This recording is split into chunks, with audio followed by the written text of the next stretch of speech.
Сәлем достар, біз бүгін өте дәмді фиш бармақ жасайтын боламыз. Мен фишкасын таптым, қыздар. Ол үшін өте дәмді болу үшін жылқы етін асқан кезде сорпаны алып қаласыздар, 2 литрдай примерно. Солай мен осетр балығымды салдым. Одан кейін біз картошкамызды біртіндеп сала бастаймыз. Шетінен пісіріп алатын боламыз. Білесіздер, балық өте тез піседі. Сол үшін осетр балықты көресіздер дәмін, сосын сүзіп аласыздар. Келесіде бізде тұздық жасап қоямыз.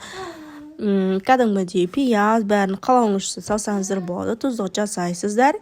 Енді картошка сәбіздерімізді сүзіп аламыз. Бұл фиш бармақтың дәмділігі осы именно жылқы етінің сорпасынан болуы. Мен көп зерттедім, қанша тауықтардан сұрадым, маған айтқан жоқ. Осы фишканы жоқ, біз әшейін балықты қайнатамыз дейді, одан ешқандай да дәмді болып шықпайды. Жылқы сорпасына сесеңіздер болады осылай. Енді міне кезекпен қамырымызды салып аламыз. Осылай мен жайып дайындап қойған болатынмын. Енді қамырымызды сүзіп алатын боламыз. Ендігі кезекте бізде тұздығымызды алып, жайлап бетіне себе бастаймыз тұздығымызды.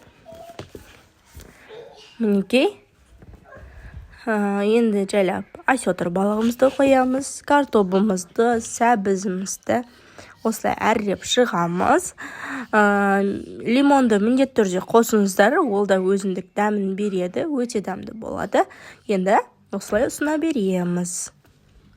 Астарыңыз дәмді болсын.